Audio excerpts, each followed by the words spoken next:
IAS institute నిర్వహిస్తున్న all India scholarship exam pass అవ్వండి. 2 years ఫీజులో 50% మాత్రమే పే చేయండి. ఈ మధ్యకాలంలో భార్య ఉండగానే ప్రియురాలను భారీగా చేసుకునే ఘటనలు చాలానే కనిపిస్తున్నాయి. ముఖ్యంగా ఎవరో వేరే వారు చేసుకున్నారంటే ఏమో అనుకుంటే పొరపాటే. ఉన్నత ఉద్యోగులు, రాజకీయ నాయకులు ఇలా పలుకుబడి ఉన్నవారే ఎక్కువగా ఇలా వ్యవహరించడం గమనార్హం. తాజాగా నల్గొండ డీఈఓ భిక్షపతి కూడా ఇలాంటి వ్యవహారానికి పాల్పడ్డాడు. ప్రస్తుతం డీఈఓ 2 ఏళ్ల పూజారి అవతారమెత్తిన ఘటన నల్గొండ జిల్లాలో సంచలనంగా మారింది.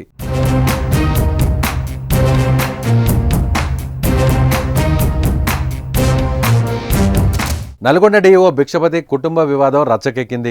నల్గొండ జిల్లా కేంద్రంలోని రాఘవేంద్ర కాలనీలో డీఈఓ భిక్షపతి నివాసం ఉన్న ఇంటికి బంధువులతో కలిసి చేరుకున్న ఆయన భార్య మాధవి ఆందోళన చేపట్టింది. నల్గొండ జిల్లా కేంద్రంలోని రాఘవేంద్ర కాలనీలో డీఈఓ భిక్షపతి నివాసం ఉన్న ఇంటికి బంధువులతో కలిసి చేరుకున్న ఆయన భార్య మాధవి ఆందోళన చేపట్టింది. దీంతో డీఈఓ, ఆయన భార్య, బంధువుల మధ్య తీవ్ర వాగ్వివాదం జరిగింది.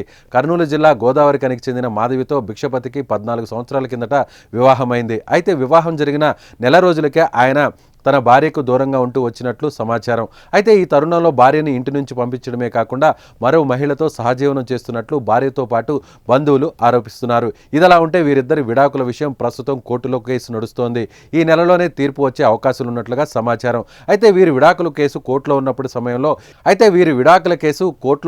సమయంలో మరో మహిళతో ఎలా సహజీవనం చేస్తున్నాడని ఆయన భార్య ప్రశ్నించింది. అంతేగాక పెళ్లి అయిన నెల రోజులకే తనను ఇంటి నుంచి భిక్షపతి వెళ్లగొట్టాడని, ఆ తర్వాత మరో మహిళతో సహజీవనం చేస్తున్నాడని ఆరోపించింది. ఈ విషయమై భార్యాభర్తల మధ్య కొద్ది రోజులుగా వివాదం చోటు చేసుకోవడంతో పాటు అనేక సార్లు డీఈఓను ఆమె నిలదీసినట్లు సమాచారం.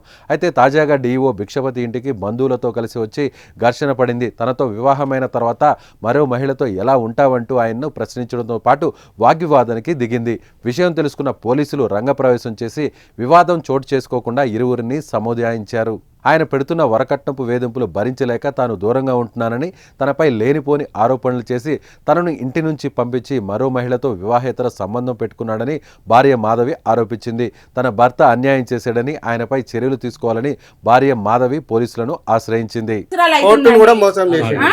నెలకే వదిలేసిండు నన్ను.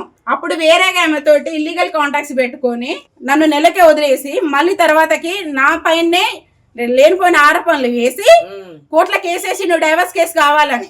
నువ్వు డైవర్స్ కేసు వేసుకున్నప్పుడు ఇంకో దాంతో ఎట్లా ఉంటారండి? కోర్టులో కేసేసినావు డైవర్స్ కేసు గాంధీ ఇంకొక ఆమెను తీసుకొచ్చుకొని ఎట్లా ఉంచుకున్నావు? ఇద్దరు ముగ్గురు పిల్లల్ని ఎట్లా కన్నావు?